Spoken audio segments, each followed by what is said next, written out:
Hi എല്ലാവർക്കും നമസ്കാരം. Delta land പുതിയൊരു വീഡിയോയിലേക്ക് എല്ലാവർക്കും സ്വാഗതം. നമ്മൾ വീണ്ടും ഒരു ബ്രേക്കിന് ശേഷമാണ് ഇപ്പം വീണ്ടും വീഡിയോസ് എടുക്കാനായിട്ട് സ്റ്റാർട്ട് ചെയ്തിട്ടുള്ളത്. അപ്പം അത് വേറെ ഒന്നും കൊണ്ടല്ല, എനിക്ക് കുറച്ച് ബോർഡ് എക്സാം എഴുതുന്ന കുറച്ച് കുട്ടികളുണ്ടായിരുന്നു.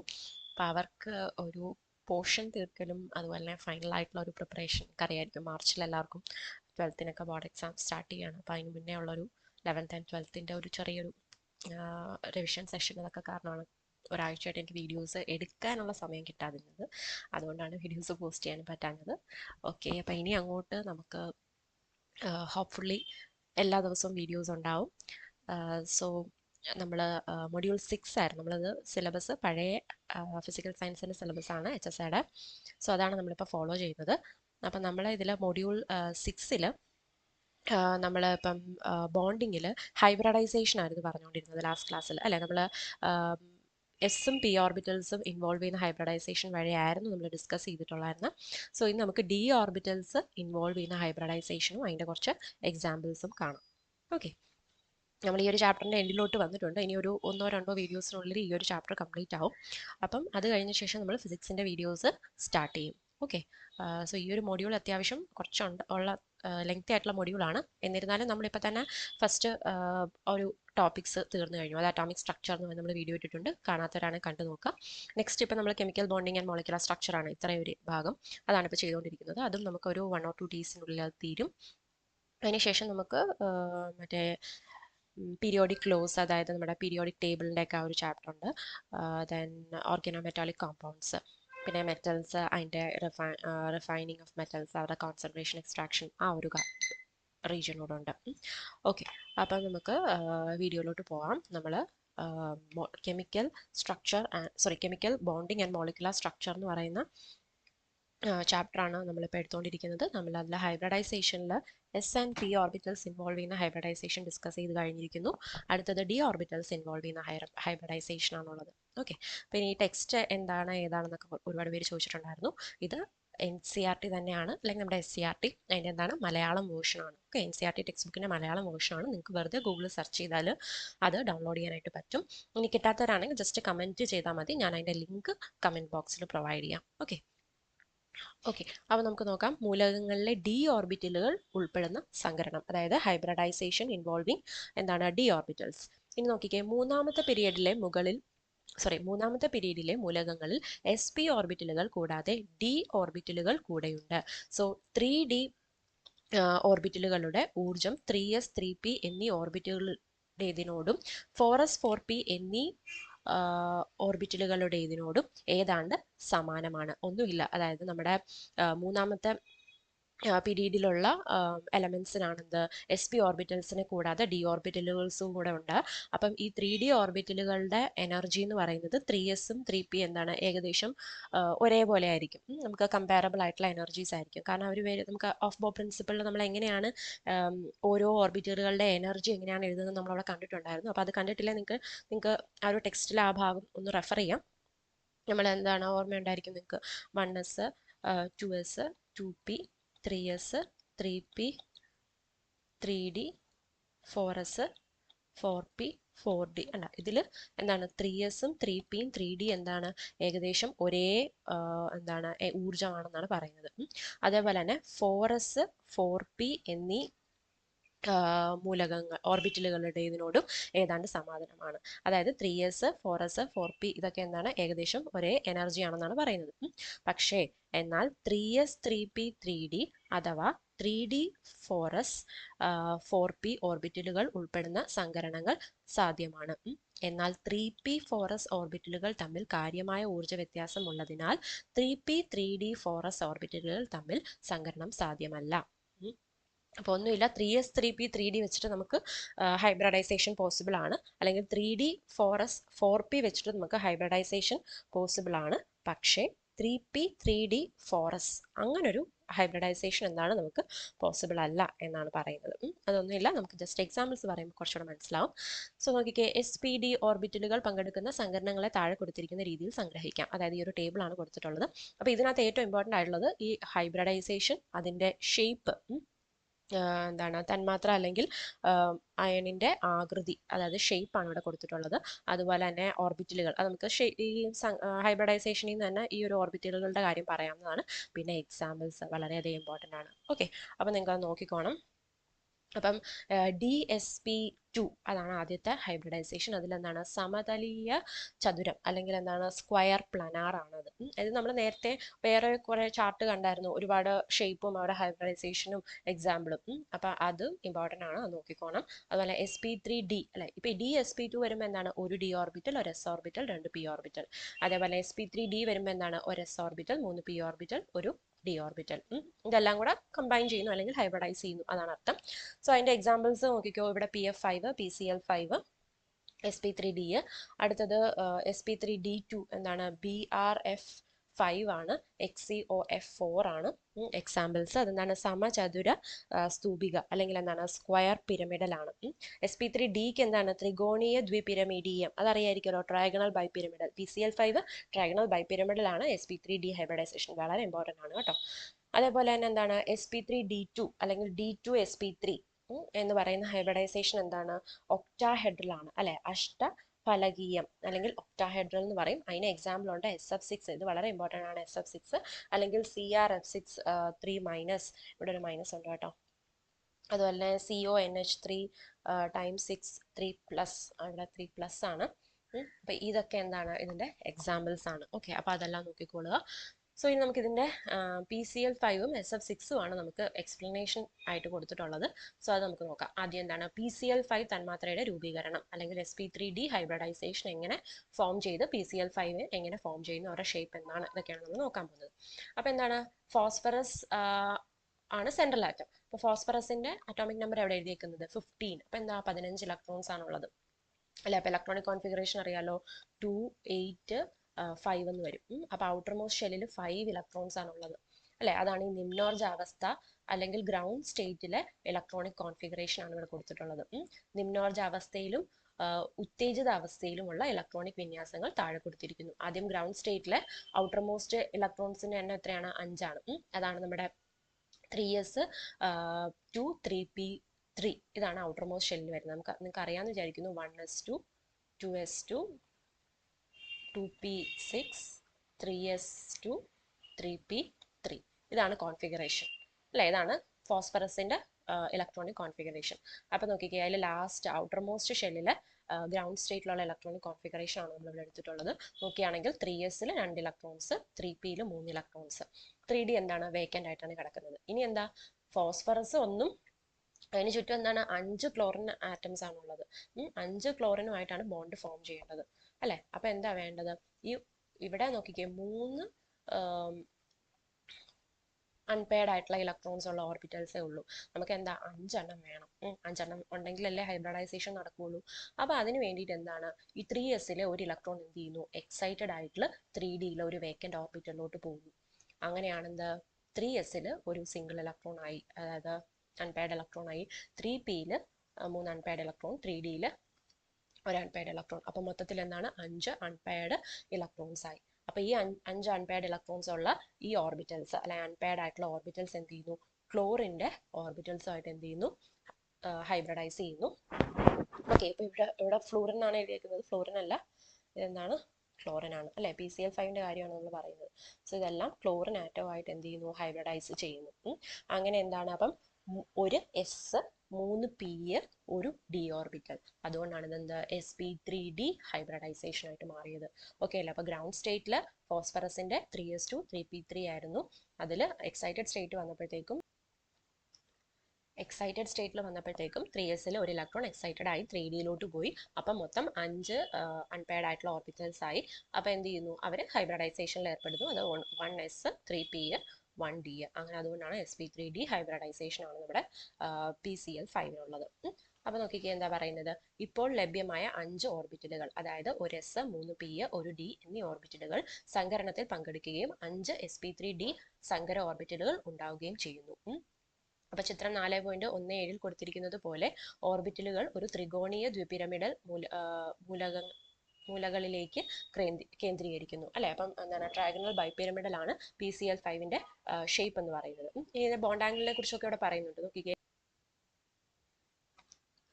ഓക്കെ, ഒരു ത്രികോണീയ ദ്വിപിരമിഡീയ ആകൃതിയിൽ എല്ലാ ബന്ധന കോണുകളും സർവ്വസമമല്ല.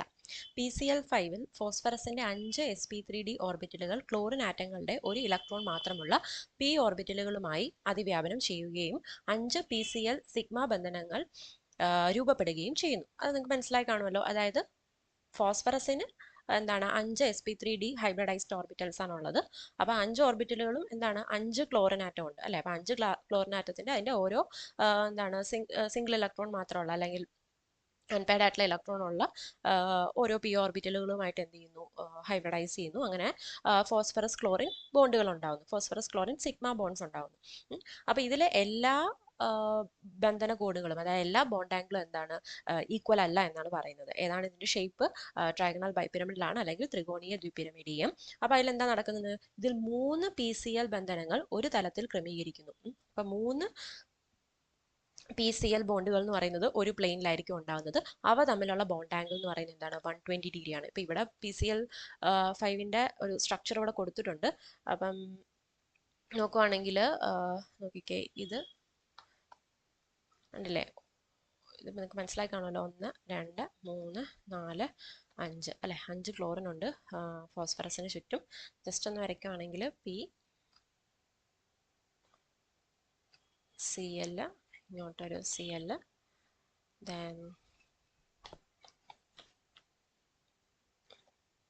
Cl,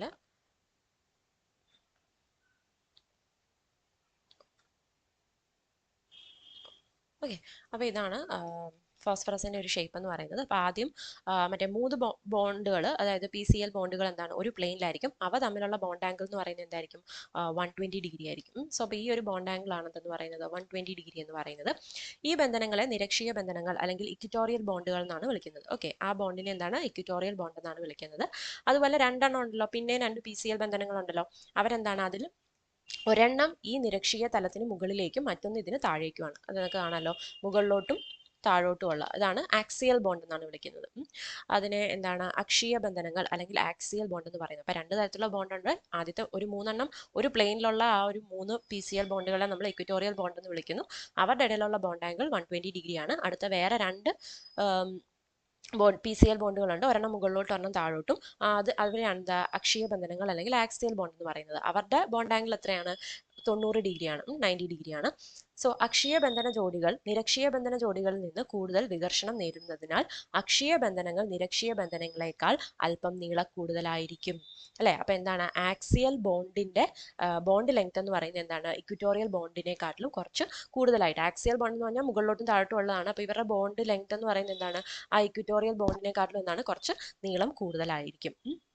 ഇനി എന്താണ് ഇത് PCl5 തന്മാത്രയെ കൂടുതൽ പ്രതിപ്രവർത്തന ശേഷി ഉള്ളതാക്കുന്നു അല്ലെ. ഇതെന്താണ് PCl5 ഇതിനെ മോളിക്യൂളിനെ എന്താണ് കൂടുതലായിട്ട് റിയാക്റ്റീവ് ആക്കുന്നു എന്നാണ് പറയുന്നത്. ഓക്കെ, അപ്പൊ എന്താണ് ബോണ്ട് ആംഗിൾ ഓർത്തോണം, ആക്സിയൽ ബോണ്ട് ഇക്വിറ്റോറിയൽ ബോണ്ട് ഉണ്ടെന്ന് ഉള്ള കാര്യം ഓർത്തോണം. അതുപോലെ തന്നെ എന്താണ് ഷേപ്പ് ഹൈബ്രിഡൈസേഷൻ എത്രയാണ് ഇമ്പോർട്ടൻ്റ് ആയിട്ടുള്ളത്.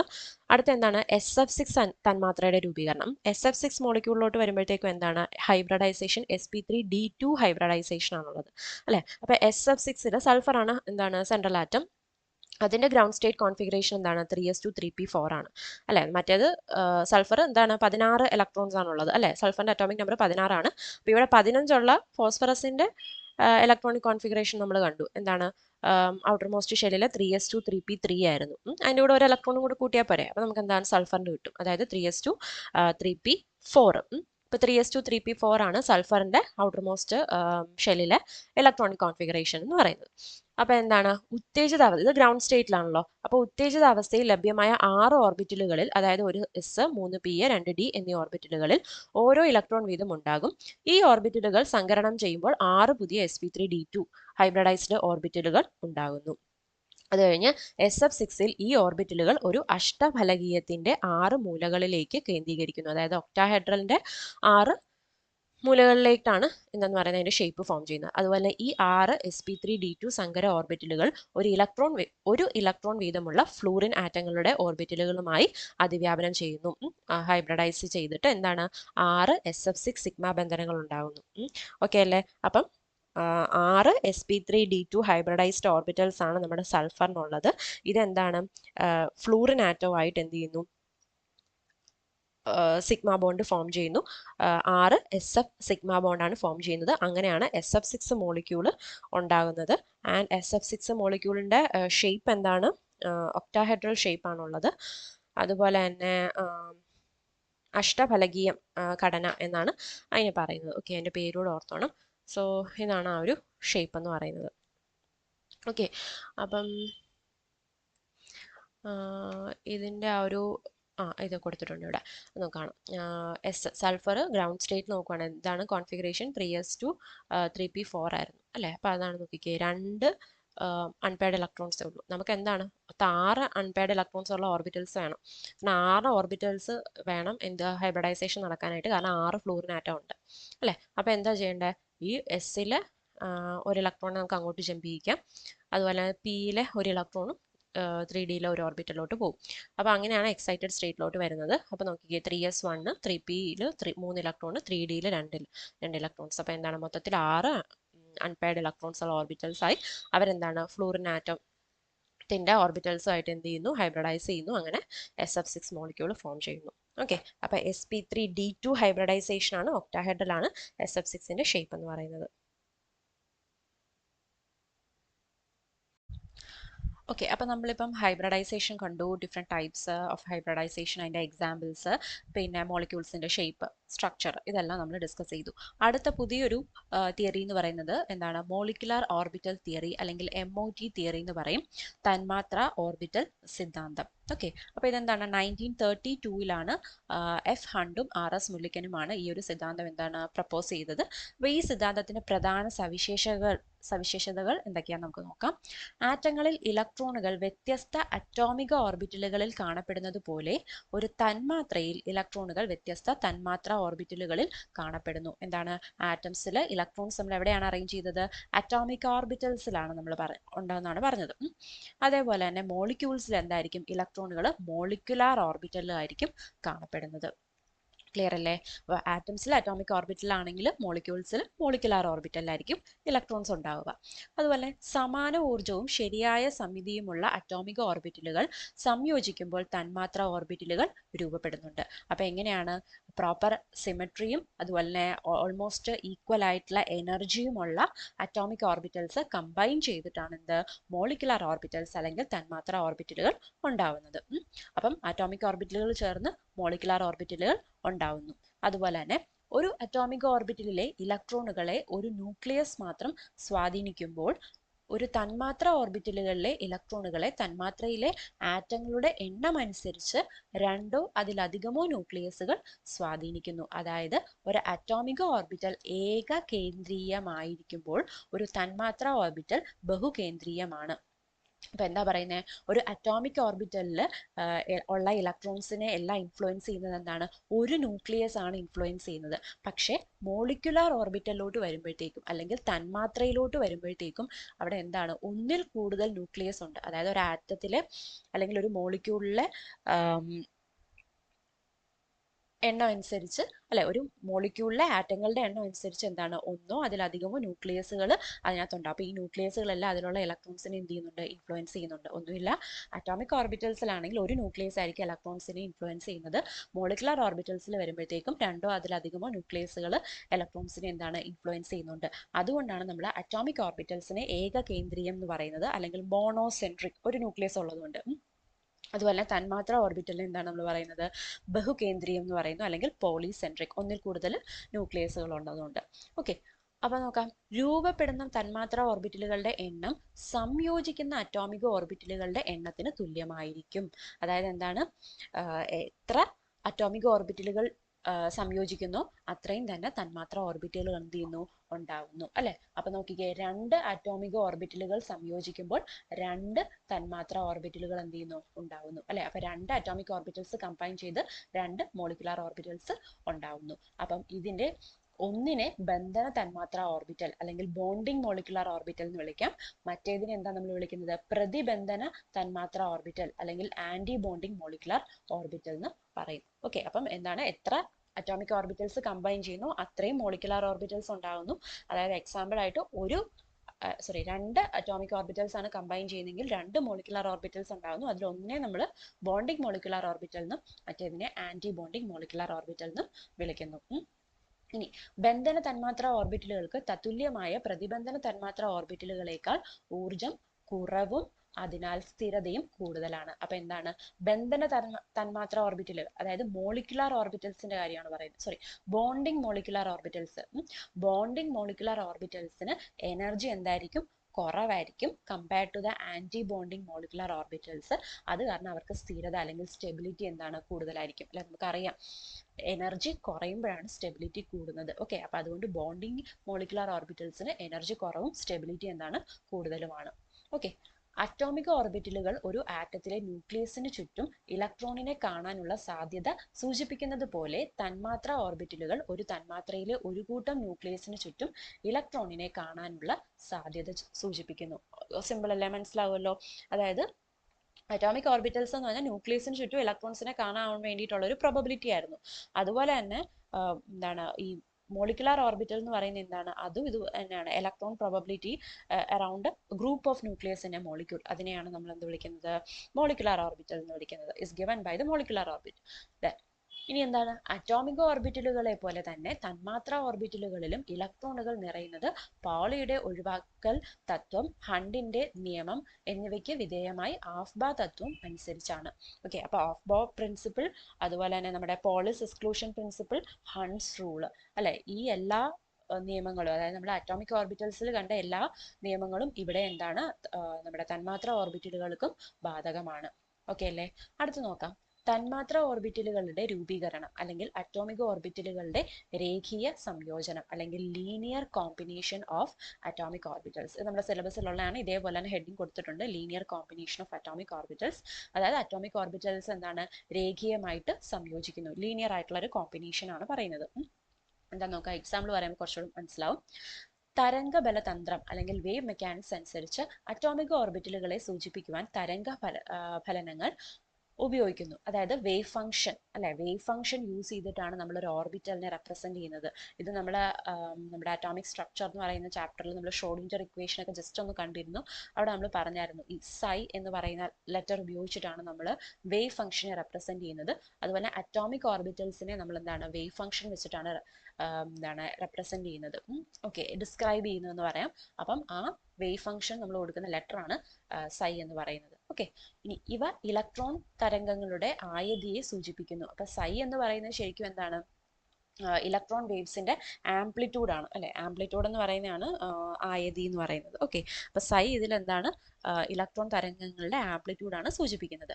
ഇനി ഷ്രോഡിഞ്ചർ തരംഗ സമവാക്യത്തിന്റെ നിർദ്ധാരണത്തിൽ നിന്നാണ് ഇവ ലഭിക്കുന്നത്. അതായത് നമ്മൾ ഷ്രോഡിഞ്ചർ ഇക്വേഷൻ ഉണ്ടല്ലോ, ഷ്രോഡിഞ്ചർ വേവ് ഇക്വേഷൻ, അതിന്റെ സൊല്യൂഷൻ ആണെന്ന് പറയുന്നത് ആക്ച്വലി സൈയുടെ വാല്യൂ എന്ന് പറയുന്നത്. Okay, psi is given by the solution of the Schrodinger wave equation എന്നാണ് നമ്മൾ പറയുന്നത്.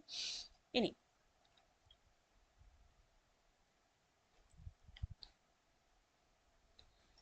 ഒന്നിലധികം ഇലക്ട്രോണുകളുള്ള വ്യൂഹത്തിന്റെ കാര്യത്തിൽ ഇവയെ നിർദ്ധാരണം ചെയ്യുക സാധ്യമല്ലാത്തതിനാൽ ഷ്രോഡിഞ്ചർ തരംഗ സമവാക്യത്തിന്റെ നിർദ്ധാരണത്തിലൂടെ തന്മാത്ര ഓർബിറ്റലുകൾ കണ്ടുപിടിക്കുക പ്രയാസകരമാണ്. ഈ പ്രശ്നം പരിഹരിക്കുന്നതിനായി അറ്റോമിക് ഓർബിറ്റലുകളുടെ രേഖീയ സംയോജനം എന്ന ഒരു ഏകദേശ രീതി അല്ലെങ്കിൽ ഒരു അപ്രോക്സിമേറ്റ് മെത്തേഡ് എന്താണ്? സ്വീകരിച്ചിട്ടുണ്ട്. അല്ലെ, അപ്പോൾ ഒന്നിൽ കൂടുതൽ ഇലക്ട്രോണുകളുള്ള ആറ്റംസ് ആണെങ്കിൽ അവരെ എന്താണ്? നമുക്ക് ഈ ഒരു നമ്മുടെ ഈ ഒരു ഷ്രോഡിഞ്ചർ ഇക്വേഷൻ ഉപയോഗിച്ച് നമുക്കത് ഓർബിറ്റലുകളുടെ കണ്ടുപിടിക്കാൻ പറ്റുന്നില്ല. സോ അതുകൊണ്ട് നമ്മൾ എന്താണ്? അറ്റോമിക് ഓർബിറ്റലുകളുടെ രേഖീയ സംയോജനം എന്ന് പറയുന്ന പുതിയൊരു തിയറി എന്താണ്? രൂപപ്പെട്ടു.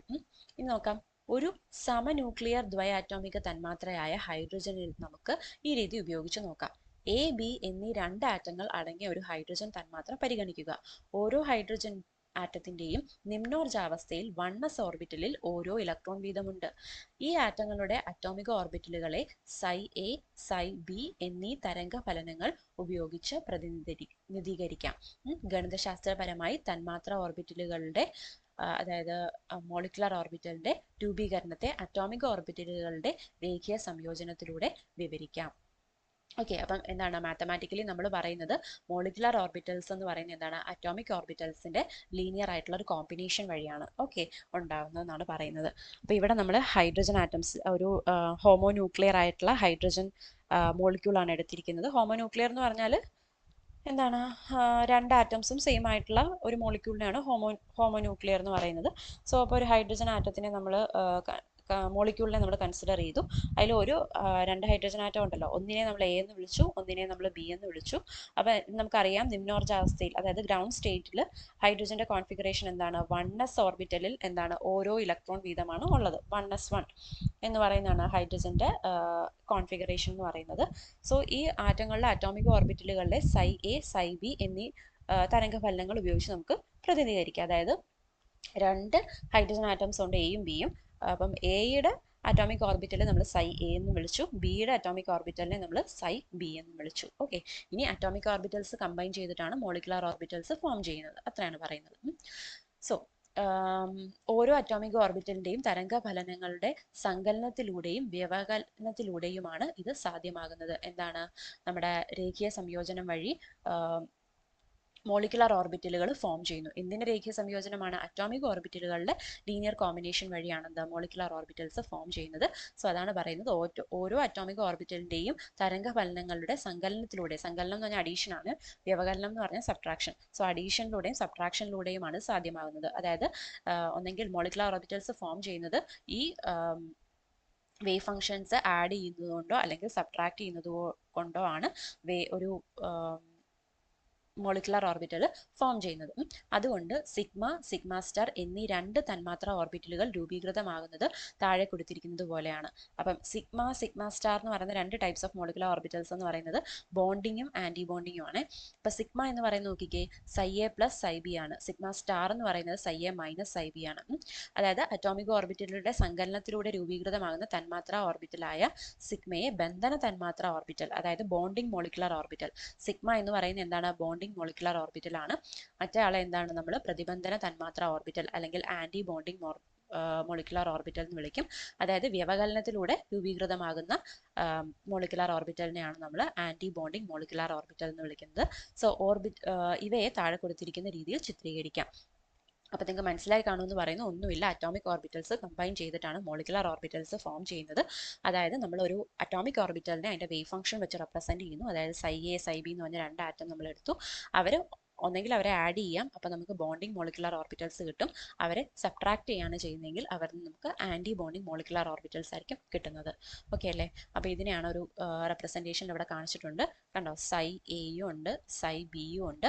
പിന്നെ നമ്മളൊരു കാര്യം കൂടെ പറഞ്ഞായിരുന്നു, എന്താ, അറ്റോമിക ഊർജം ഓർബിറ്റലുകളേക്കാൾ അറ്റോമിക ഓർബിറ്റലുകളേക്കാൾ ഊർജം കുറവുള്ള ബന്ധന ഓർബിറ്റൽ ാണ് നമ്മുടെ ബോണ്ടിങ് മോളിക്കുലാർ ഓർബിറ്റൽസിന് എനർജി കുറവും സ്റ്റെബിലിറ്റി കൂടുതലായിരുന്നു അല്ലെ. അതുകൊണ്ടാണ് ഇത് അവിടെ ബോണ്ടിങ് കാരെ താഴെയും ആന്റി ബോണ്ടിങ് കാരെ മുകളിലോട്ടും വരച്ചത് അല്ലെ. ഇവിടെ നോക്കിക്കേ, അറ്റോമിക് ഓർബിറ്റലുകളേക്കാൾ ഊർജ്ജം കുറവുള്ള ബന്ധന ഓർബിറ്റൽ. അവിടെ നോക്കിക്കേ, അറ്റോമിക് ഓർബിറ്റലുകളേക്കാൾ കൂടുതൽ ഊർജ്ജമുള്ള ബന്ധന ഓർബിറ്റൽ. ഇത് കുറവുള്ളതും ഇത് കൂടുതൽ ഊർജ്ജമുള്ള പ്രതിബന്ധന ഓർബിറ്റലുകളും ഇവിടെ ബന്ധന ഓർബിറ്റലുകളും. താഴെ ബോണ്ടിങ് മോളിക്കുലാർ ഓർബിറ്റൽസ്, മുകളിലാണ് ആന്റി ബോണ്ടിങ് മോളിക്കുലാർ ഓർബിറ്റൽസ്. കാരണം ബോണ്ടിങ് മോളിക്കുലാർ ഓർബിറ്റൽസിന് എനർജി കുറവും സ്റ്റെബിലിറ്റി കൂടുതലുമാണ്. ഓക്കെ, ദെൻ ഇതൊക്കെ ഓരോ അറ്റോമിക് ഓർബിറ്റൽസ് ആണ്. ഇത് മോളിക്കുലാർ ഓർബിറ്റൽസ്, അതാണ് ഇവിടെ വരച്ച് കാണിച്ചിരിക്കുന്നത്.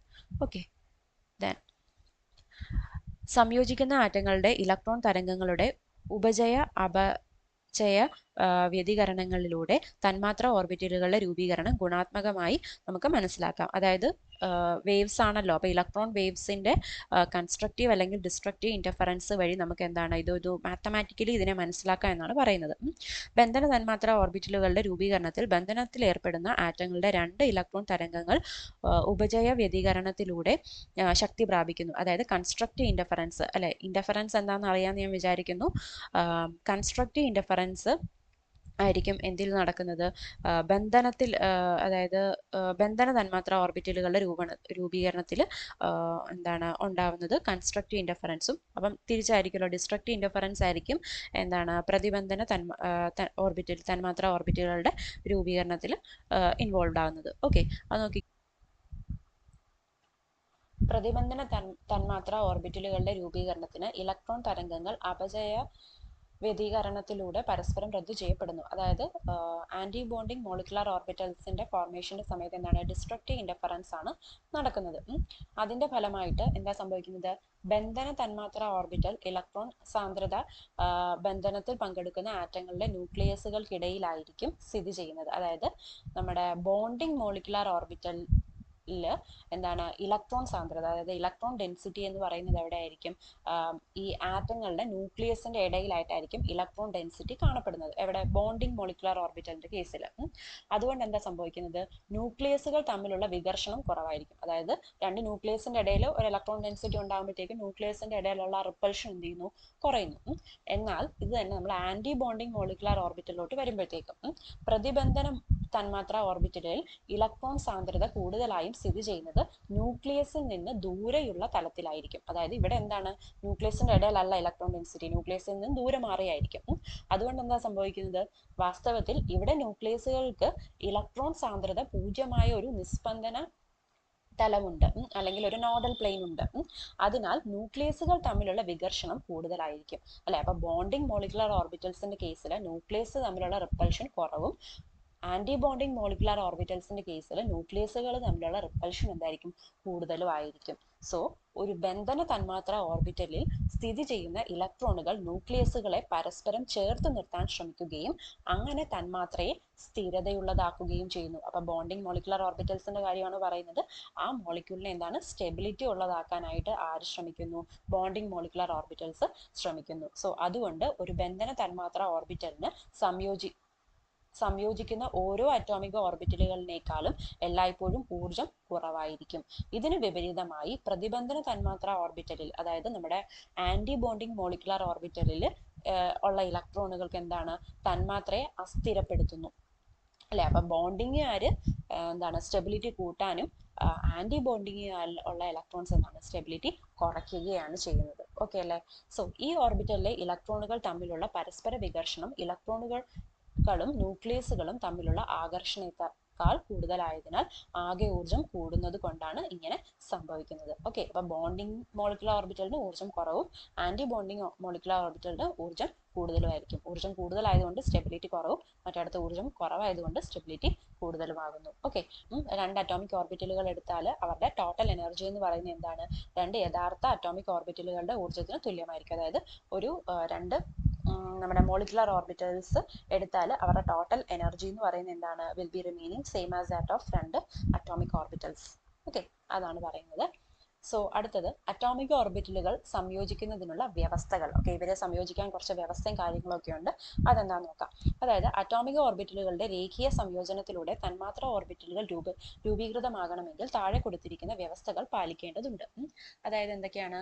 സംയോജിക്കുന്ന അറ്റോമിക് ഓർബിറ്റലുകൾക്ക് സമാനമായ അല്ലെങ്കിൽ ഏകദേശം സമാനമായ ഊർജം ഉണ്ടായിരിക്കണം, അല്ലെ? ഓൾമോസ്റ്റ് കമ്പാരബിൾ ആയിട്ടുള്ള എനർജി ആയിരിക്കണം ഈ കമ്പൈൻ ചെയ്യുന്ന അറ്റോമിക് ഓർബിറ്റൽസിന് ഉണ്ടാവേണ്ടത്. ഓക്കെ, അപ്പം ഇതിൽ നിന്ന് അർത്ഥമാക്കുന്നത് ഒരു 1s ഓർബിറ്റലിന് മറ്റൊരു 1s ഓർബിറ്റലുമായിട്ട് എന്താണ്?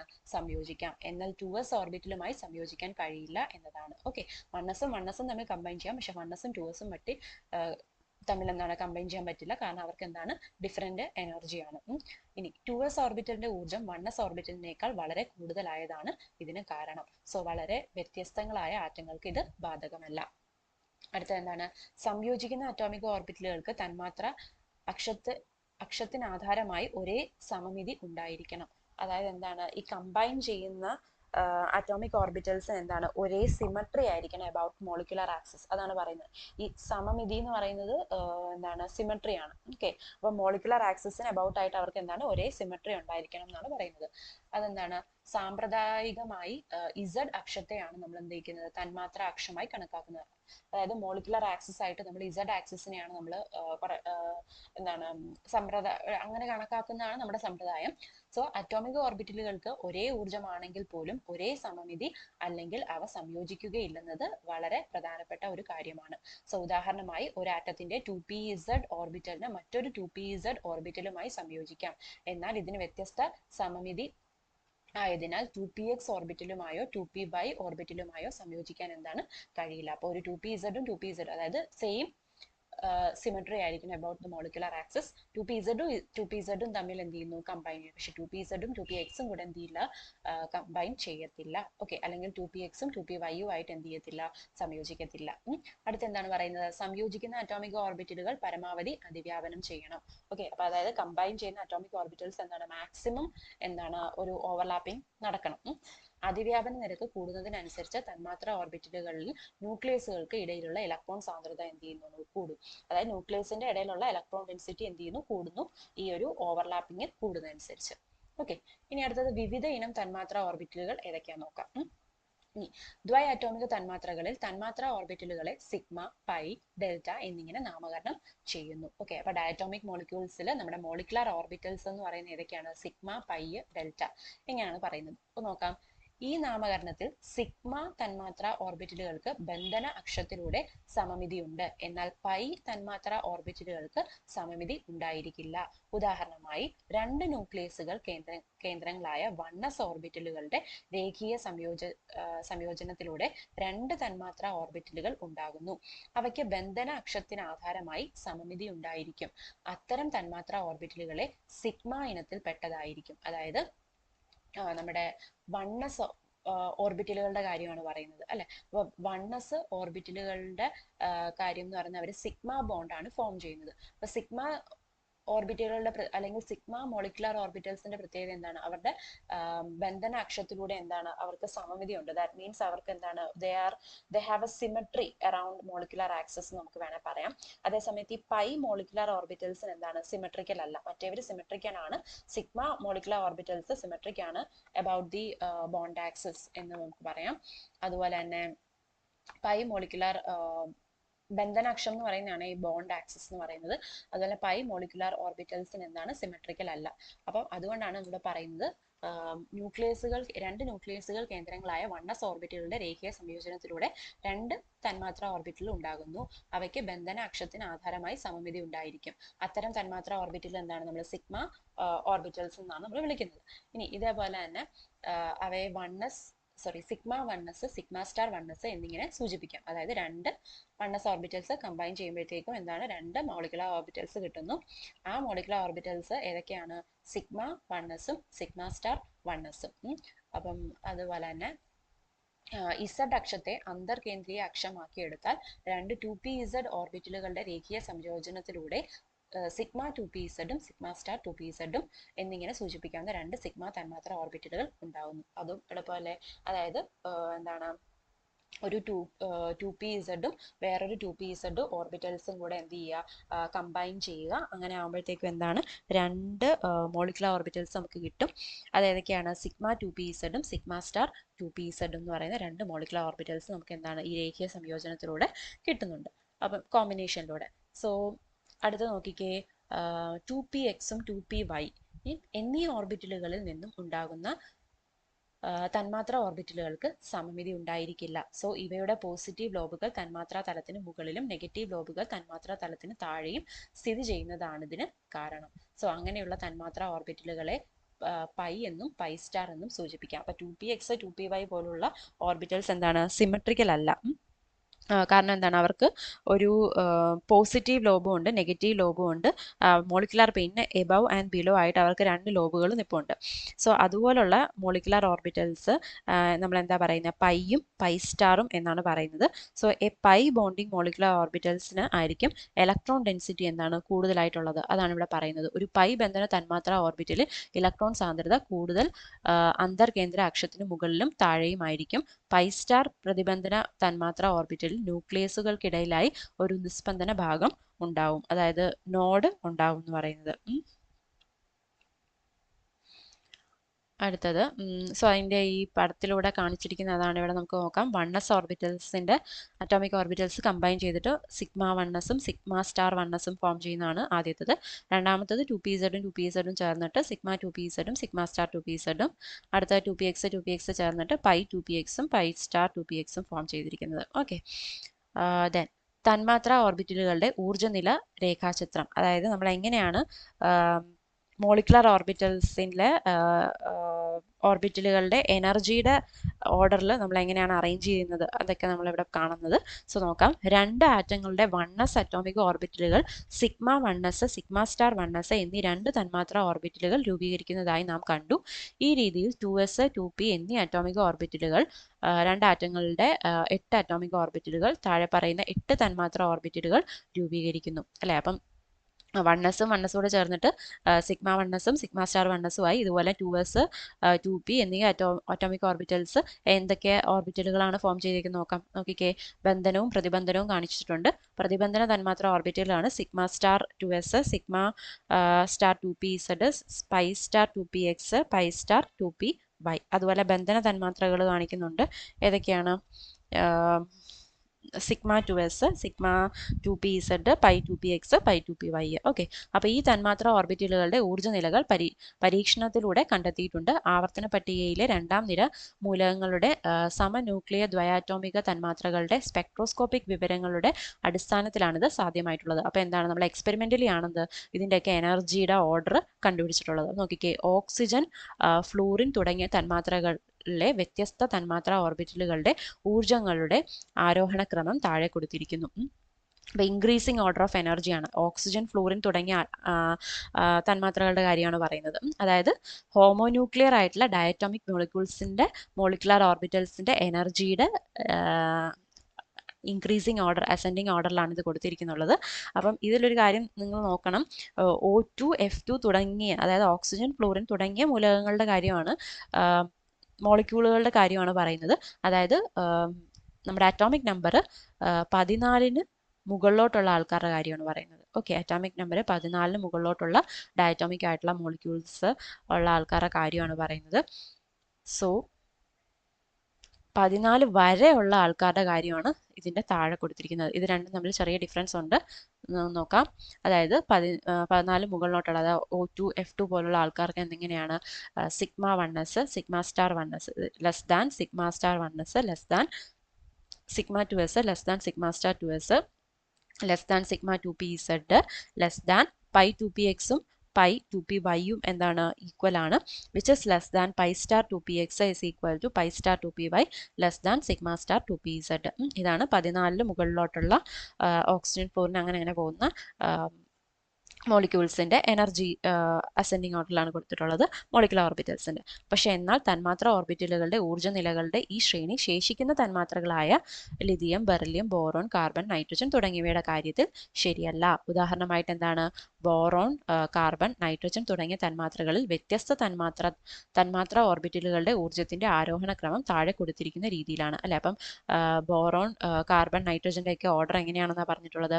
Sigma 1s sigma star 1s less than sigma 2s less than sigma star 2s less than എന്താണ്? Pi 2px is equal to pi 2py less than 2pz less than pi star 2px is equal to pi star 2py less than pi star 2pz അല്ലേ. അപ്പോൾ ഇവിടുത്തെ ഈ ഒരു ഭാഗമാണ് എന്താണ് ഇവിടെ interchange ചെയ്ത് വന്നത്. ഓക്കെ, സോ അതാണ് എന്തെന്ന് പറയുന്നത്, ഈ ഒരു 14 ഇലക്ട്രോൺസ് വരെയുള്ള ആൾക്കാരുടെയും 14 മുകളിൽ ഇലക്ട്രോൺസ് ഉള്ള ആൾക്കാരുടെയും മോളിക്കുലർ ഓർബിറ്റൽസിൻ്റെ എനർജിയുടെ അസെൻഡിങ് ഓർഡറാണ് നമ്മളിപ്പം കണ്ടത്.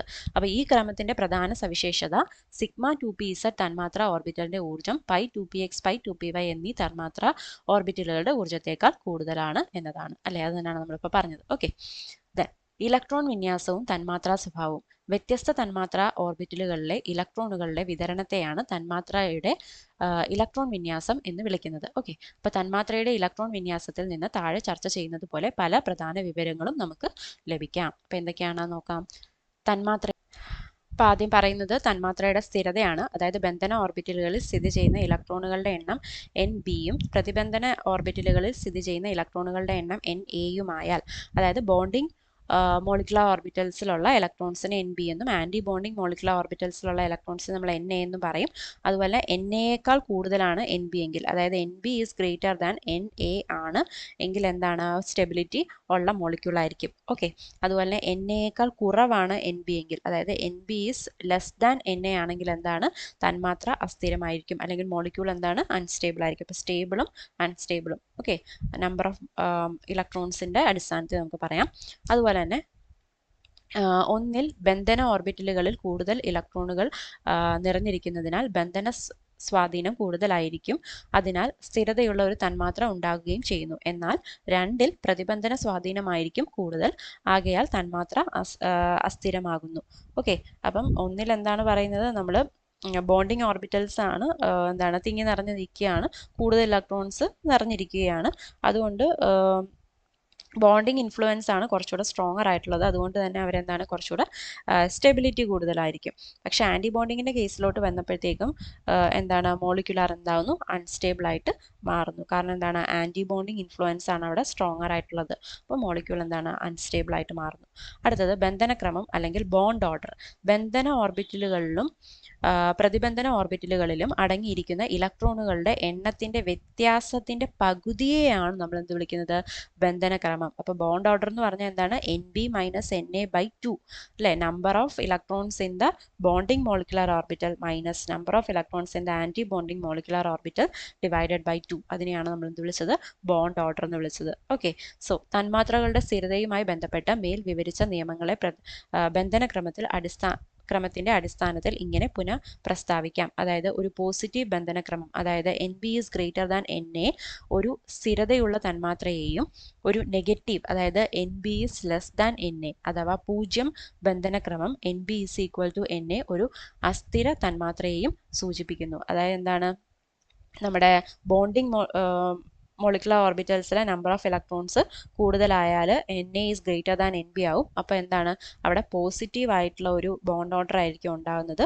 അതുപോലെ തന്നെ ഒരു സ്റ്റേബിൾ മോളിക്യൂളും ആയിരിക്കും. പക്ഷേ NB is less than NA ആയാൽ എന്താണ്, അവിടെ നെഗറ്റീവ് ആയിട്ടുള്ള ഒരു ബോണ്ട് ഓർഡർ ആയിരിക്കും ഉണ്ടാകുന്നത്. അല്ലെങ്കിൽ സീറോ ബോണ്ട് ഓർഡർ എപ്പോഴാകും, NB is equal to NA ആണെങ്കിൽ സീറോ ബോണ്ട് ഓർഡർ ആവും. അപ്പം നെഗറ്റീവ് അല്ലെങ്കിൽ സീറോ എന്ന് പറയുന്നത് എന്താണ്, അൺസ്റ്റേബിൾ ആയിട്ടുള്ളൊരു തന്മാത്രയാണ് എന്ത് ചെയ്യുന്നത്, സൂചിപ്പിക്കുന്നത്. ഓക്കെ, അടുത്തത് ബന്ധന സ്വഭാവം. അപ്പം സാമ്പ്രദായിക ആശയങ്ങളിൽ പഠിച്ചതുപോലെ ബന്ധനക്രമം 1, 2, 3 തുടങ്ങിയ പൂർണ്ണ സംഖ്യകളാണെങ്കിൽ അത് യഥാക്രമം ഏകബന്ധനം, ദ്വിബന്ധനം, ത്രിബന്ധനം എന്നിവയെ സൂചിപ്പിക്കുന്നു. അല്ലെ, single bond, double bond, triple bond, അത്രേ ഉള്ളൂ. ബന്ധന ദൈർഘ്യം എന്ന് പറഞ്ഞാൽ എന്താണ്, ബോണ്ട് ലെങ്ത് ആണ്. ഓക്കെ, ഒരു തന്മാത്രയിലെ 2 ആറ്റങ്ങൾക്കിടയിലുള്ള ബന്ധനക്രമം അതിലെ ബന്ധന ദൈർഘ്യത്തിന്റെ ഏകദേശം മൂല്യം നൽകുന്നു. ബന്ധനക്രമം കൂടുന്നതിനനുസരിച്ച് ബന്ധന ദൈർഘ്യം എന്ത് ചെയ്യുന്നു, കുറയുന്നു. അതായത് ബോണ്ട് ലെങ്ത് കുറയുമ്പം ബോണ്ട് ഓർഡർ എന്ത് ചെയ്യുന്നു, കൂടുന്നു, അല്ലെങ്കിൽ തിരിച്ചും. ഓക്കെ, അടുത്തത് നോക്കാം, കാന്തിക സ്വഭാവം അതായത് മാഗ്നറ്റിക് നേച്ചർ. ഇതൊക്കെ എന്താണ്, നമുക്ക് ഈ ഒരു ഇലക്ട്രോണിക് കോൺഫിഗറേഷനിൽ നിന്ന് കിട്ടുന്ന കാര്യങ്ങളെക്കുറിച്ചാണ് നമ്മൾ പറയുന്നത്. സ്റ്റെബിലിറ്റി മനസ്സിലാക്കാം, ബോണ്ട് ഓർഡർ മനസ്സിലാക്കാം, അതുപോലെ തന്നെ nature of the bond length, ഇപ്പോൾ മാഗ്നറ്റിക് നേച്ചർ, ഇതൊക്കെ നമുക്ക് ഇലക്ട്രോണിക് കോൺഫിഗറേഷനിൽ നിന്ന് മനസ്സിലാക്കിയെടുക്കാമെന്നാണ് പറയുന്നത്. ഓക്കെ, അടുത്ത എന്താണ്, കാന്തിക സ്വഭാവം. ഒരു തന്മാത്രയിലെ എല്ലാ തന്മാത്രാ ഓർബിറ്റലുകളിലും ഇലക്ട്രോണുകൾ ജോഡിയായി സ്ഥിതി ചെയ്യുകയാണെങ്കിൽ ആ പദാർത്ഥം എന്താണ്, പ്രതികാന്തികം അല്ലെങ്കിൽ ഡയാമാഗ്നറ്റിക് എന്ന് വിളിക്കുന്നു. ഇനി കാന്തിക മണ്ഡലത്തിനാൽ വികർഷിക്കപ്പെടും.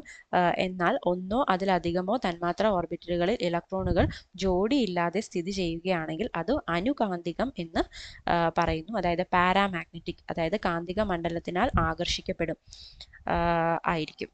ഓക്കെ, അപ്പം എന്താണ്, അൺപെയർഡ് ഇലക്ട്രോൺസ് ഉള്ള ആൾക്കാരെയാണ് നമ്മൾ പാരാമാഗ്നറ്റിക് എന്ന് വിളിക്കുന്നത്. അതായത് ഫുള്ളി പെയർഡ് ആയിട്ടുള്ള ഇലക്ട്രോൺസ് ഉള്ള ആൾക്കാരെയാണ് ഡയാമാഗ്നറ്റിക് എന്ന് വിളിക്കുന്നത്. ഡയാമാഗ്നറ്റിക് ആണ് പ്രതികാന്തികം എന്ന് പറയുന്നത്. അപ്പം അവരെന്താണ്, കാന്തിക മണ്ഡലത്തിനാൽ വികർഷിക്കപ്പെടും. അതായത് മാഗ്നറ്റിക് ഫീൽഡ് എന്താണ്, അവർ റിപ്പൽ ചെയ്യുകയാണ് ചെയ്യുന്നത്. പക്ഷെ പാരാമാഗ്നറ്റിക് ആയിട്ടുള്ള ആൾക്കാർ എന്താണ്, are attracted by the magnetic ഫീൽഡാണ്. അതിൻ്റെ എക്സാമ്പിൾ ഉണ്ട്, ഓക്സിജൻ തന്മാത്രയാണ് ഇവിടെ ഉദാഹരണം പറഞ്ഞിട്ടുള്ളത്. സോ പാരാമാഗ്നറ്റിക് എന്ന് പറയുന്നത് അട്രാക്റ്റഡ് ബൈ ദ മാഗ്നറ്റിക് ഫീൽഡും ഡയാമാഗ്നറ്റിക് എന്ന് പറയുന്നത് റിപ്പൽഡ് ബൈ ദ മാഗ്നറ്റിക് ഫീൽഡുമാണ്. അതുപോലെ തന്നെ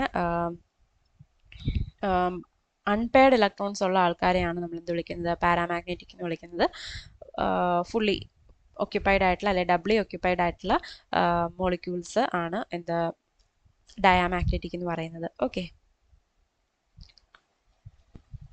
അടുത്തത് ചില സമന്യൂക്ലിയ ദ്വയാറ്റോമിക തന്മാത്രകളിലെ ബന്ധനം. അതായത് ചില ഹോമോന്യൂക്ലിയർ ആയിട്ടുള്ള ഡയാറ്റോമിക് മോളിക്യൂൾസിന്റെ ബോണ്ടിങ്ങിനെ കുറിച്ചിട്ടാണ് പറയുന്നത്. അതായത് നമ്മുടെ നമുക്കറിയാവുന്ന ആൾക്കാർ തന്നെ ഹൈഡ്രജൻ, പിന്നെ എന്താണ് നമ്മുടെ ലിഥിയം, പിന്നെ ഹീലിയം, കാർബൺ പോലുള്ള കാര്യങ്ങളെ കുറിച്ചിട്ടാണ് പറയുന്നത്. സോ നോക്കാം, ഹൈഡ്രജൻ തന്മാത്ര. 2 ഹൈഡ്രജൻ ആറ്റങ്ങളുടെ സംയോജനത്തിലൂടെയാണ് ഇത് രൂപപ്പെടുന്നത്. ഓരോ ഹൈഡ്രജൻ ആറ്റത്തിലും 1s ഓർബിറ്റലിൽ ഒരു ഇലക്ട്രോൺ ഉണ്ട്. അത് നമുക്കറിയാലോ, 1s 1. അപ്പം അതുകൊണ്ട് ഹൈഡ്രജൻ തന്മാത്രയിലെ ആകെ 2 ഇലക്ട്രോണുകൾ ഉണ്ട്. ഇവിടെ സിഗ്മ 1s തന്മാത്ര ഓർബിറ്റലിലാണ് കാണപ്പെടുന്നത്. അതുകൊണ്ട് ഈ ഹൈഡ്രജൻ തന്മാത്രയുടെ ഇലക്ട്രോണിക് വിന്യാസം എന്താണ്? 1s2. കണ്ടോ, ഇവിടെ ഹൈഡ്രജൻ മോളിക്യൂളിന്റെ മോളിക്കുലർ ഓർബിറ്റൽ കോൺഫിഗറേഷൻ ആണ് ഇവിടെ പറഞ്ഞിട്ടുള്ളത്. അല്ലെങ്കിൽ മോളിക്കുലർ ഇലക്ട്രോണിക് കോൺഫിഗറേഷൻ ആണ് പറഞ്ഞിട്ടുള്ളത് സിഗ്മ 1s2 അല്ലെ. ഹൈഡ്രജനിൽ അതായത് H2ൽ 2 ഇലക്ട്രോണുകൾ ഉണ്ട്. അതുകൊണ്ട് എന്താണ്? സിഗ്മ 1s2 എന്ന് പറയുന്നതാണ് അവിടുത്തെ ഇലക്ട്രോണിക് കോൺഫിഗറേഷൻ. ഓക്കെ, ഇനി ഹൈഡ്രജൻ തന്മാത്രയുടെ ബന്ധനക്രമം താഴെ കൊടുത്തിരിക്കുന്ന രീതിയിൽ കണക്കാക്കാം. അതായത് ബോണ്ട് ഓർഡർ പറയുവാണെങ്കിൽ NB-NA/2. അപ്പോൾ എന്താണ്? നമ്പർ ഓഫ് ബോണ്ടിങ് ഇലക്ട്രോൺസ് എന്ന് പറയുന്നത് എത്രയാണ്? 2. പക്ഷേ ആൻറ്റി ബോണ്ടിങ് ഇലക്ട്രോൺസ് എന്ന് പറയുന്നത് എത്രയാണ്? 0 ആണ്. So 2 - 0/2 that is equal to 1. Okay, അതായത് ഹൈഡ്രജന്റെ 2 ആറ്റങ്ങൾ ഒരു ഏകബന്ധനത്തിലൂടെ പരസ്പരം ബന്ധിച്ചിരിക്കുന്നു, അതായത് സിംഗിൾ ബോണ്ടഡ് ആയിരിക്കും എന്നുള്ളത്. അടുത്തത് ഹൈഡ്രജൻ തന്മാത്രയുടെ ബന്ധന വിഘടന ഊർജ്ജം എന്ന് പറയുന്നത് 438 kJ/mol ആണ്.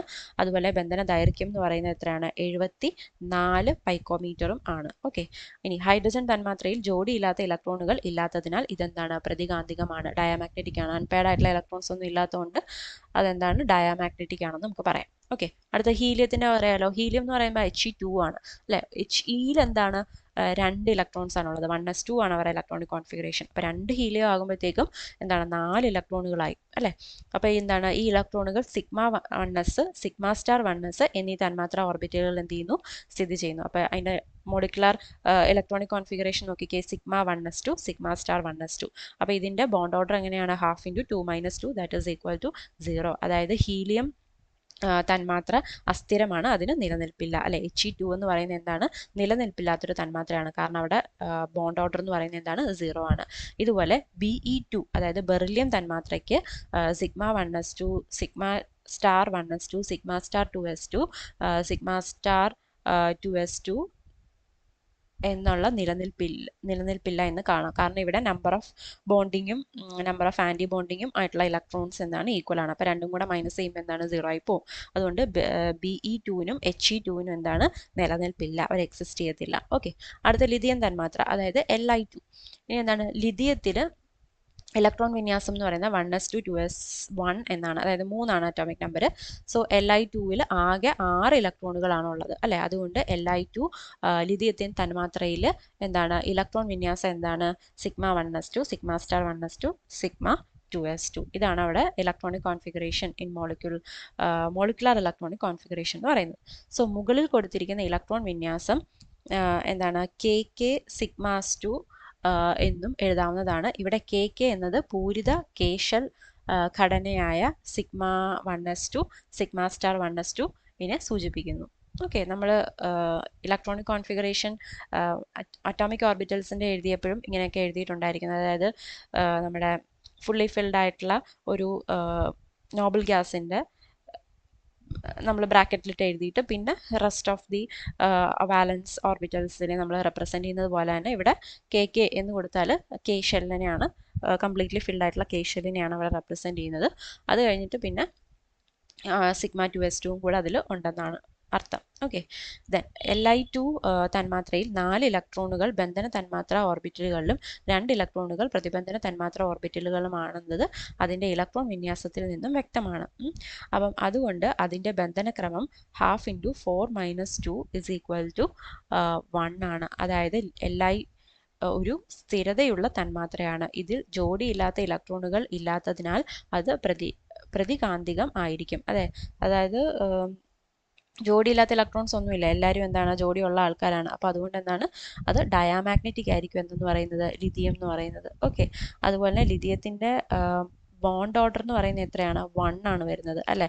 അതായത് 4 ബോണ്ടിങ് ഇലക്ട്രോൺസും 2 ആൻറ്റി ബോണ്ടിങ് ഇലക്ട്രോൺസും ആണ്. ബോണ്ട് ഓർഡർ 1ഉം അതുപോലെ തന്നെ അവരെന്താണ്? ഡയാമാഗ്നറ്റിക്കും ആണ്. ഓക്കെ, കാരണം അൺപെയർഡ് ഇലക്ട്രോൺസ് ഒന്നും ഇല്ല. അടുത്ത എന്താണ്? കാർബൺ തന്മാത്ര അതായത് C2 എന്ന കാര്യമാണ് പറയുന്നത്. അപ്പോൾ അതിൻ്റെ ഇലക്ട്രോണിക് കോൺഫിഗറേഷൻ നമുക്കറിയാം. 1s2 2s2 2p2 6ആണ് atomic number എന്ന് പറയുന്നത്. പക്ഷേ 2 കാർബൺ ആറ്റങ്ങൾ കൂടി ചേരുമ്പോഴത്തേക്കും C2 ആകും. അപ്പോൾ എത്രയാണ്? 6 + 6 12 ഇലക്ട്രോണുകളാണ് C2വിലുള്ളത്. അതുകൊണ്ട് അവരുടെ ഇലക്ട്രോണിക് കോൺഫിഗറേഷൻ നമുക്ക് എങ്ങനെ എഴുതാം? മോളിക്കുലാർ ഇലക്ട്രോണിക് കോൺഫിഗറേഷൻ എങ്ങനെ എഴുതാം? Sigma 1s2, sigma star 1s2, sigma 2s2, sigma star 2s2, pi 2px2 അത് ഈക്വൽ ടു pi 2py2 അഥവാ കെ എന്ന് പറയുന്നത് എന്താണ്, ആദ്യത്തെ ആ ഒരു കംപ്ലീറ്റ്ലി ഫിൽഡ് ഷെല്ല് കാണിക്കാൻ വേണ്ടിയിട്ടാണ് നമ്മൾ പറഞ്ഞു സിഗ്മ 1s2നും സിഗ്മ സ്റ്റാർ 1s2നും പകരം കെ എന്ന് എഴുതി. ഓക്കെ, കെ ഷെല്ലാണത്. അപ്പം അതിൻ്റെ കൂട്ടത്തിൽ ബാക്കിയുള്ളത് എന്നാണ് ഇതിൻ്റെ കോൺഫിഗറേഷൻ എന്ന് പറയുന്നത്. സോ ഇലക്ട്രോണിക് കോൺഫിഗറേഷൻ എന്ന് പറയുന്നത്. സോ ഇതിൻ്റെ ബന്ധനക്രമം എന്താണ്, 1/2 × 8 - 4 അല്ലെ, 8 ബോണ്ടിങ് മോളിക്കുലാർ ഇലക്ട്രോൺസും ഉണ്ട്, 4 ആൻറ്റി ബോണ്ടിങ് ആയിട്ടുള്ള ഇലക്ട്രോൺസും ഉണ്ട്. അപ്പോൾ 1/2 × 8 - 4 ദാറ്റ് ഇസ് 2 എന്ന് പറയുന്നതാണ് ഇവിടെ എന്താണ് ബോണ്ട് ഓർഡർ എന്ന് പറയുന്നത്. അപ്പോൾ എന്താണ്, കാർബൺ തീർച്ചയായും ഡയാമാഗ്നറ്റിക് ആയിരിക്കും. കാരണം എന്താണ്, അവർക്ക് അൺപെയർഡ് ഇലക്ട്രോൺസ് ഒന്നുമില്ല. അതുപോലെ തന്നെ വാസ്തവത്തിൽ ഡയാമാഗ്നറ്റിക് C2 തന്മാത്രകൾ ബാഷ്പാവസ്ഥയിൽ കണ്ടെത്തിയിട്ടുണ്ട്. C2 തന്മാത്രയിലെ ദ്വിബന്ധനത്തിൽ 2 പൈ ബോണ്ടുകളാണ് അടങ്ങിയിരിക്കുന്നത് എന്നത് വളരെ പ്രധാനപ്പെട്ട ഒരു കാര്യമാണ്. ഇതിന് കാരണം C2വിൽ 4 ഇലക്ട്രോണുകൾ 2 പൈ തന്മാത്ര ഓർബിറ്റലുകളിൽ കാണപ്പെടുന്നു എന്നതുള്ളതാണ്. അപ്പം മിക്കവാറുമുള്ള മറ്റു തന്മാത്രയിൽ ഒരു ദ്വിബന്ധനം ഉണ്ടായിരിക്കുന്നത് ഒരു സിഗ്മ ബോണ്ടും ഒരു പൈ ബോണ്ടും ചേർന്നാണ്. ഇതേ രീതിയിൽ നൈട്രജൻ തന്മാത്രയിലെ ബന്ധനത്തെ പറ്റിയും എന്താണ് വിവരിക്കാവുന്നതാണ്. ഓക്കെ, സോ അതാണ് കാർബണിൻ്റെ കാര്യം പറയുന്നത്. അടുത്തത് ഓക്സിജൻ തന്മാത്ര. ഓക്കെ, അപ്പോൾ ഓക്സിജൻ്റെ ഒന്നിച്ചിരി നോക്കിയിരിക്കണം, കുറച്ച് ഇമ്പോർട്ടൻ്റ് ആയിട്ടുള്ള ഒരു കാര്യമാണ്, നോക്കാം എന്താന്ന്. അതായത് ഓക്സിജൻ ആറ്റത്തിൻ്റെ ഇലക്ട്രോൺ വിന്യാസം 1s2 2s2 2p4 എന്നാണ്. ഓരോ ഓക്സിജൻ ആറ്റത്തിൻ്റെയും 8 ഇലക്ട്രോണുകൾ വീതം ഉള്ളതിനാൽ O2ൽ എത്ര ഇലക്ട്രോൺ ആകും, 16 ഇലക്ട്രോണുകളാണ് O2 മോളിക്യൂളിലുള്ളത്. ഓക്കെ, അതുകൊണ്ട് O2 തന്മാത്രയുടെ ഇലക്ട്രോൺ വിന്യാസം നമുക്ക് എങ്ങനെ എഴുതാം, sigma 1s2 sigma star 1s2 sigma 2s2 sigma star 2s2 sigma 2pz2 pi 2px2 is equal to pi 2py2 and pi star 2px1 pi star 2py1. അപ്പോൾ എന്തായി, unpaired electrons ഉള്ളൊരു കേസായിട്ട് മാറി. അപ്പോൾ എന്താ നോക്കാം, O2 തന്മാത്രയുടെ ഇലക്ട്രോൺ വിന്യാസത്തിൽ നിന്ന് 10 ഇലക്ട്രോണുകൾ ബന്ധന തന്മാത്ര ഓർബിറ്റലുകളിലും 6 ഇലക്ട്രോണുകൾ പ്രതിബന്ധന തന്മാത്ര ഓർബിറ്റലുകളിലുമാണ് അടങ്ങിയിരിക്കുന്നതെന്ന് വ്യക്തമാണ്. അതായത് 10 ബോണ്ടിങ് ഇലക്ട്രോൺസും 6 നോൺ ബോണ്ടിങ് ആയിട്ടുള്ള മോളിക്കുലർ ഓർബിറ്റൽസിലുള്ള ഇലക്ട്രോൺസുമാണ് ഉള്ളത്. അതാണ് NB NA. അപ്പോൾ NB - NA/2 ചെയ്യുമ്പോൾ എത്രയാണ്, 2 കിട്ടുന്നത്. അതല്ലേ ബോണ്ട് ഓർഡർ, നമ്മുടെ ഓക്സിജൻ ആറ്റങ്ങൾക്കിടയിലുള്ള ബോണ്ട് ഓർഡർ എന്ന് പറയുന്നത് എത്രയാണ്, 2 ആണ്. ഡബിൾ ബോണ്ടാണ് അവർ ഫോം ചെയ്യുന്നത്. അതുകൊണ്ട് ഓക്സിജൻ തന്മാത്രയിലെ ആറ്റങ്ങൾ തമ്മിൽ ബന്ധിപ്പിച്ച് നിർത്തുന്നത് ഒരു ദ്വിബന്ധനം, അതായത് ഡബിൾ ബോണ്ട് ഉപയോഗിച്ചുകൊണ്ടാണ്. കൂടാതെ അതിൻ്റെ pi star 2px pi star 2py എന്നീ തന്മാത്ര ഓർബിറ്റലുകളിൽ 2 ജോഡിയല്ലാത്ത ഇലക്ട്രോണുകൾ ഉണ്ടെന്നത് ശ്രദ്ധേയമാണ്, അല്ലെ, നമ്മളിപ്പോൾ പറഞ്ഞതാണ്. ആയതിനാൽ ഓക്സിജൻ തന്മാത്ര എന്താണ്, അനുകാന്തികമാണ്, അതായത് എന്താണ്, പാരാമാഗ്നറ്റിക് ആണ്. ഇത് പരീക്ഷണത്തിലൂടെ ശരിയാണെന്ന് കണ്ടിട്ടുണ്ട്. ഈ രീതിയിൽ ഈ സിദ്ധാന്തം ഓക്സിജന്റെ അനുകാന്തിക സ്വഭാവത്തെ വിജയകരമായി വിശദീകരിക്കുന്നു. ക്ലിയർ അല്ലേ?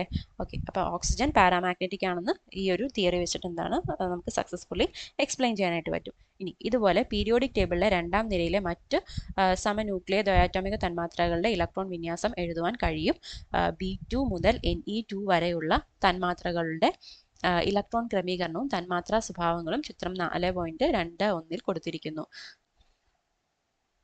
അപ്പം ബോറോൺ തൊട്ട് നിയോൺ വരെയുള്ള ബാക്കിയുള്ള തന്മാത്രകളുടെ ഒക്കെ എന്താണ് ഇലക്ട്രോണിക് കോൺഫിഗറേഷൻ ഉണ്ട്.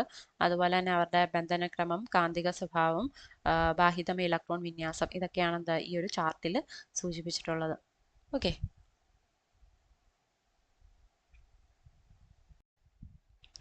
അടുത്തായിട്ട് നമുക്ക് പറയാനുള്ളത് ഹൈഡ്രജൻ ബോണ്ടിങ് ആണ്. ഹൈഡ്രജൻ ബന്ധനം. ഓക്കെ, അപ്പം നൈട്രജൻ, ഓക്സിജൻ, ഫ്ലൂറിൻ തുടങ്ങിയ മൂലകങ്ങൾ ഇലക്ട്രോൺ നെഗറ്റിവിറ്റി വളരെ കൂടുതലാണ്. ഓക്കെ, അപ്പോൾ ഒരു സഹസംയോജക ബന്ധനം രൂപീകരിക്കുന്നതിനായി ഇവ ഒരു ഹൈഡ്രജൻ ആറ്റവുമായി ബന്ധിക്കപ്പെടുമ്പോൾ സഹസംയോജക ബന്ധനത്തിൽ ഏർപ്പെട്ട ഇലക്ട്രോണുകൾ ഇലക്ട്രോൺ നെഗറ്റിവിറ്റി കൂടിയ ആറ്റത്തിനടുത്തേക്ക് നീങ്ങുന്നു. അപ്പോൾ ഹൈഡ്രജനും ഒരു ഇലക്ട്രോൺ നെഗറ്റീവ് ആയിട്ടുള്ള ആളുമായിട്ട് എന്ത് ചെയ്യാണ്, കൊവാലൻ ബോണ്ട് ഫോം ചെയ്യാണ്. സഹസംയോജക ബന്ധം എന്ന് പറയുന്നത് എന്താണ്, കൊവാലൻ ബോണ്ടാണ്. അപ്പോൾ കൊവാലൻ ബോണ്ട് ഫോം ചെയ്യുമ്പോഴത്തേക്ക് എന്താണ്, ഈ കൂടുതൽ ഇലക്ട്രോൺ നെഗറ്റീവ് ആയിട്ടുള്ള ആറ്റത്തിലോട്ട് നമ്മുടെ ഇലക്ട്രോൺസിന് എന്താണ് ഒരു ഷിഫ്റ്റ് ഉണ്ടാകും എന്നാണ് പറയുന്നത്, അല്ലേ. അപ്പം ഇലക്ട്രോണുകൾ ഇലക്ട്രോൺ നെഗറ്റിവിറ്റി കൂടിയ ആറ്റത്തിനടുത്തേക്ക് എന്ത് ചെയ്യുന്നു, നീങ്ങുന്നു. അപ്പം ഇങ്ങനെ ഭാഗിക പോസിറ്റീവ് ചാർജുള്ള ഹൈഡ്രജൻ ആറ്റം സമീപത്തുള്ള മറ്റൊരു തന്മാത്രയിലെ ഇലക്ട്രോൺ നെഗറ്റിവിറ്റി കൂടിയ ആറ്റവുമായി ഒരു ബന്ധനം ഉണ്ടാക്കുന്നു. ഈ ബന്ധനമാണ് എന്തെന്ന് പറയുന്നത്, ഹൈഡ്രജൻ ബന്ധനം എന്ന് നമ്മൾ പറയുന്നത്. സോ ഇത് സഹസംയോജക ബന്ധനത്തെക്കാൾ എന്താണ് ദുർബലമാണ്. ഉദാഹരണമായിട്ട് ഹൈഡ്രജൻ ഫ്ലൂറൈഡ് തന്മാത്രയിൽ താഴെ ചിത്രീകരിച്ചിരിക്കുന്നത് പോലെ ഒരു തന്മാത്രയിലെ ഹൈഡ്രജൻ ആറ്റം മറ്റൊരു തന്മാത്രയിലെ ഫ്ലൂറിൻ ആറ്റവുമായി ഹൈഡ്രജൻ ബന്ധനം ഉണ്ടാക്കുന്നു, അല്ലെ. HF, ഇവിടെ HF.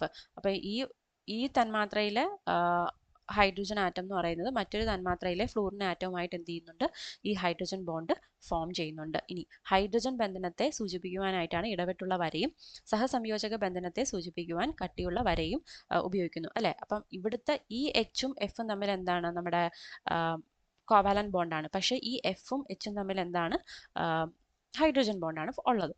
ഓക്കെ, ആയതിനാൽ ഒരു തന്മാത്രയിലെ ഹൈഡ്രജൻ ആറ്റത്തെയും മറ്റൊരു തന്മാത്രയിലെ ഇലക്ട്രോനെഗറ്റീവ് ആറ്റത്തെയും, അതായത് ഫ്ലൂറിൻ, ഓക്സിജൻ അല്ലെങ്കിൽ നൈട്രജൻ തമ്മിൽ ബന്ധിപ്പിക്കുന്ന ആകർഷണ ബലമാണെന്ത്, ഹൈഡ്രജൻ ബന്ധനം എന്ന് നമുക്ക് നിർവചിക്കാം. ഓക്കെ, മനസ്സിലായല്ലോ.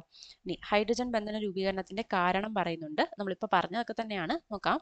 ഹൈഡ്രജൻ ആറ്റം വളരെ ഇലക്ട്രോനെഗറ്റിവിറ്റി കൂടിയ എക്സ് എന്ന ആറ്റവുമായി ബന്ധനത്തിൽ ഏർപ്പെടുമ്പോൾ രണ്ട് ആറ്റങ്ങൾക്കിടയിലുമായി പങ്കുവെക്കപ്പെട്ട ഇലക്ട്രോൺ ജോഡി ഹൈഡ്രജൻ ആറ്റത്തിൽ നിന്ന് അകന്നു പോകുന്നു. നമ്മൾ ഇപ്പോൾ പറഞ്ഞതേ ഉള്ളൂ, ഹൈഡ്രജൻ ഫ്ലൂറിനും കൂടെ കമ്പൈൻ ചെയ്യുമ്പോഴത്തേക്കും എന്താണ്, കോവലന്റ് ബോണ്ട് ഫോം ചെയ്യുമ്പോഴത്തേക്കും ഇലക്ട്രോൺസ് എന്താണ്, ഫ്ലൂറിന്റെ അടുത്തോട്ട് ഷിഫ്റ്റ് ആവുന്നു. അതുപോലെ തന്നെ ഇവിടെ എന്താണ്, ഒരു ഇലക്ട്രോനെഗറ്റീവ് ആയിട്ടുള്ള ഒരു ആറ്റവുമായിട്ട് ഹൈഡ്രജൻ ബോണ്ടിങ്ങിൽ ഏർപ്പെടുമ്പോഴത്തേക്കും ഇലക്ട്രോൺ ജോഡി എന്ത് ചെയ്യുന്നു, ഹൈഡ്രജൻ ആറ്റത്തിൽ നിന്ന് അകന്നു പോകുന്നു. അപ്പോൾ ഹൈഡ്രജൻ ആറ്റത്തിന് എന്താണ്, ഒരു പാർഷ്യൽ പോസിറ്റീവ് ചാർജ് കിട്ടുന്നു. അപ്പം അതുകൊണ്ട് ഹൈഡ്രജൻ ആറ്റം കൂടുതൽ ഇലക്ട്രോ പോസിറ്റീവ് ആയിത്തീരുന്നു. ഇലക്ട്രോണുകൾ എക്സ് എന്ന ആറ്റത്തിനടുത്തേക്ക് നീങ്ങുന്നത് കൊണ്ട് അവർക്ക് എന്താണ്, ഇലക്ട്രോ നെഗറ്റിവിറ്റിയാണ് അവർക്ക് ഉണ്ടാകുന്നത് അല്ലേ. അപ്പം ഹൈഡ്രജന് ഭാഗിക പോസിറ്റീവ് ചാർജും എക്സിന് ഭാഗിക നെഗറ്റീവ് ചാർജും കിട്ടുന്നു. അപ്പോൾ ഇതിന്റെ ഫലമായിട്ടാണ് താഴെ കൊടുത്തിരിക്കുന്ന തരത്തിൽ വൈദ്യുത ആകർഷണ ബലത്തോട് കൂടിയ ഒരു പോളാർ തന്മാത്ര ഉണ്ടാകുന്നു. ഓക്കെ, അതായത് ഇത് എച്ച് ഡെൽറ്റ പോസിറ്റീവ് ആണ്, എച്ചിന് ഡെൽറ്റ പോസിറ്റീവ്, എക്സ് ഇലക്ട്രോനെഗറ്റീവ് ആയിട്ടുള്ള ആളല്ലേ, അപ്പോൾ അത് ഡെൽറ്റ നെഗറ്റീവ്. ഇങ്ങനെയാണ് അവർക്ക് partial positive partial negative charges അവരിൽ ഉണ്ടാകുന്നത്. ഇനി എന്താ, ഹൈഡ്രജൻ ബന്ധനത്തിന്റെ മൂല്യം സംയുക്തത്തിന്റെ ഭൗതിക അവസ്ഥയെ ആശ്രയിച്ചിരിക്കുന്നു.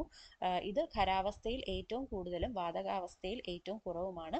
ആയതിനാൽ സംയുക്തങ്ങളുടെ ഘടനയിലെ സ്വഭാവങ്ങളിലും ഹൈഡ്രജൻ ബന്ധനത്തിന് ശക്തമായ സ്വാധീനമുണ്ട്. അപ്പോൾ ഹൈഡ്രജൻ ബോണ്ട് എന്തിനെയാണ്, നമ്മുടെ മോളിക്കുലാർ സ്ട്രക്ചറിനെയും അതിൻ്റെ പ്രോപ്പർട്ടീസിനെയും ഒക്കെ എന്ത് ചെയ്യുന്നുണ്ട്, ഇൻഫ്ലുവൻസ് ചെയ്യുന്നുണ്ടെന്നാണ് പറയുന്നത്. ഇനി ടൈപ്സ് ഓഫ് ഹൈഡ്രജൻ ബോണ്ട് നോക്കാം. എന്താണ്, രണ്ട് തരം ഹൈഡ്രജൻ ബോണ്ടുകളാണുള്ളത്. ഏതൊക്കെയാണ്, അന്തർ തന്മാത്ര ഹൈഡ്രജൻ ബന്ധനവും ആന്തര തന്മാത്ര ഹൈഡ്രജൻ ബന്ധനവും, ഇന്റർമോളിക്കുലാറും ഇൻട്രാമോളിക്കുലാർ ഹൈഡ്രജൻ ബോണ്ടിങ്ങും. ഓക്കെ, അപ്പോൾ എന്താണ് അന്തർ തന്മാത്ര ഹൈഡ്രജൻ ബന്ധനം എന്ന് പറയുന്നത്, എന്താണ്, ഇന്റർമോളിക്കുലാർ. ഓക്കെ, ഇന്റർമോളിക്കുലാർ ആണ് അന്തർ എന്ന് പറയുന്നത്.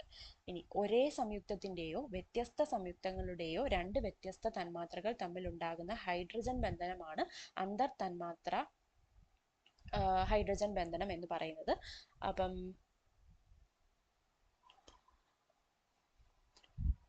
HF, ആൽക്കഹോൾ, ജലം തുടങ്ങിയ തന്മാത്രകളിലെ ഹൈഡ്രജൻ ബന്ധനങ്ങൾ ഇതിന് ഉദാഹരണങ്ങളാണ്. അതുപോലെ ആന്തര തന്മാത്ര ഹൈഡ്രജൻ ബന്ധനം, അതായത് ഇൻട്രാമോളിക്കുലാർ ഹൈഡ്രജൻ എന്ന് പറയുമ്പോൾ എന്താണ്, ഒരേ തന്മാത്രയിലെ ഇലക്ട്രോനെഗറ്റിവിറ്റി കൂടിയ രണ്ട് ആറ്റങ്ങൾക്കിടയിൽ, അതായത് ഫ്ലൂറിൻ, ഓക്സിജൻ, നൈട്രജൻ, ഇങ്ങനെ രണ്ട് ആറ്റങ്ങൾക്കിടയിൽ ഹൈഡ്രജൻ ആറ്റം സ്ഥിതി ചെയ്യുമ്പോഴാണ് എന്ത്, ആന്തര തന്മാത്ര ഹൈഡ്രജൻ ബന്ധനം അല്ലെങ്കിൽ ഇൻട്രാമോളിക്കുലാർ ഹൈഡ്രജൻ ബോണ്ടിങ്. അതായത് ഇവിടെ നോക്കുകയാണെന്ന് നോക്കിക്കേ, ഹൈഡ്രജൻ എന്താണ്, ഓക്സിജന്റെയും രണ്ട് ഓക്സിജൻ ആറ്റങ്ങൾക്കിടയിലായിട്ടാണ് ഇവിടെ ഹൈഡ്രജൻ കാണുന്നത് അല്ലെ. അതാണ് പറയുന്നത്. ഇതിന് ഉദാഹരണമായിട്ട് ഓ നൈട്രോഫിനോളിൽ ഹൈഡ്രജൻ ആറ്റം രണ്ട് ഓക്സിജൻ ആറ്റങ്ങൾക്കിടയിലാണ്. അപ്പം ഇൻട്രാമോളിക്കുലാർ ഹൈഡ്രജൻ ബോണ്ടിങ് എന്ന് പറഞ്ഞാൽ ഹൈഡ്രജൻ ആറ്റം എന്ന് പറയുന്നത് രണ്ട് ഇലക്ട്രോനെഗറ്റീവ് ആയിട്ടുള്ള ആറ്റങ്ങൾക്ക് ഇടയിലായിട്ടായിരിക്കും സ്ഥിതി ചെയ്യുന്നത്. അതുപോലെ ഇന്റർമോളിക്കുലാർ ഹൈഡ്രജൻ ബോണ്ടിങ് എന്ന് പറഞ്ഞാൽ എന്താണ്, രണ്ട് ഡിഫറെൻറ്റ് മോളിക്യൂൾസ് തമ്മിലുള്ള ബോണ്ടിങ് ആണ് of same or different compounds. Okay, അതാണ് അന്തർ തന്മാത്രിക ഹൈഡ്രജൻ ബന്ധനം എന്ന് പറയുന്നത്. ഒരേ സംയുക്തത്തിൻ്റെയോ വ്യത്യസ്ത സംയുക്തങ്ങളുടെയോ രണ്ട് വ്യത്യസ്ത തന്മാത്രകൾ തമ്മിലുണ്ടാകുന്ന ഹൈഡ്രജൻ ബോണ്ടിനെയാണ് എന്താ വിളിക്കുന്നത്, ഇന്റർമോളിക്കുലർ ഹൈഡ്രജൻ ബോണ്ട്. ഓക്കെ, രണ്ട് വ്യത്യസ്ത തന്മാത്രകൾ.